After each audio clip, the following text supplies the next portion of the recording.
दर्शाने के लिए बड़े अंकों का पहले पहल उपयोग करने का श्रेय यकीनन वैदिक लोगों के सिर ही है।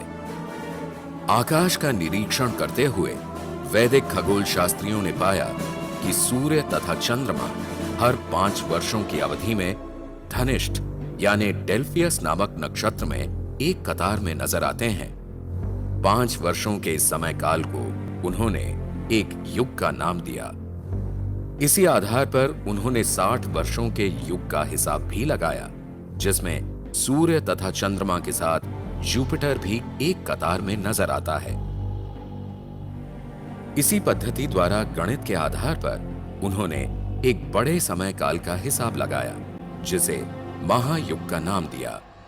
महायुग 43,20,000 वर्षों की अवधि दर्शाता है, जिसमें न केवल सूर्य, चंद्रमा और जुपिटर बल्कि मर्क्यूरी, वीनस, मार्स और सैटर्न ग्रह भी एक ही कतार में दिखाई पड़ते हैं।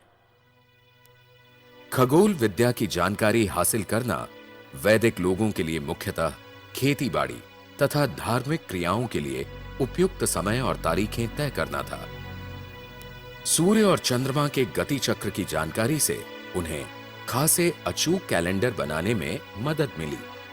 भारतीय खगोल विद्या का उल्लेख 4000 वर्ष पहले रचे ऋग्वेद में मिलता है। उसमें 27 नक्षत्रों तथा चंद्रमा की कलाओं का वर्णन है।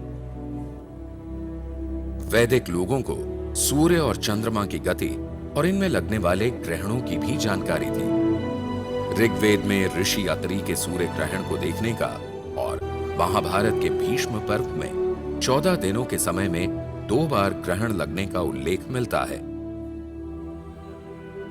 14वीं शताब्दी में लगध मुनि ने खगोल शास्त्र पर पहली पुस्तक वेदांग ज्योतिष की रचना की। इसमें खुली आंख से दिखने वाले मंगल, बुध, बृहस्पति, शुक्र तथा शनि ग्रहों के अतिरिक्त 27 नक्षत्रों का उल्लेख है। इसमें सूर्य और चांद की गति को समझने के नियम और खगोल शास्त्र में गणित के इस्तेमाल का भी वर्णन है। अपने रोजाना जीवन को नियमित ढंग से गुजारने के लिए वैदिक खगोल शास्त्रियों ने सूर्य तथा चंद्रमा की गति की जानकारी के आधार पर दिन को मुहूर्तों में बांट दिया। वैदिक लोग सूर्योदय से सूर्योदय के समय काल को एक दिन मानते थे। उस समय को उन्होंने 30 मुहूर्तों में बांटा, जिसमें दिन तथा रात को 15-15 मुहूर्तों में बांटा गया। उन्हें ग्रीष्म तथा शीतकाल के दिनों की लंबाई के अंतर का ज्ञान था। इस कारण उन्होंने ग्रीष्मकाल के सबसे लंबे दिन को 18 तथा शीतकाल के सबसे छोटे दिन को 12 मुहूर्त का पाया। आकाश के पिंडों का निरीक्षण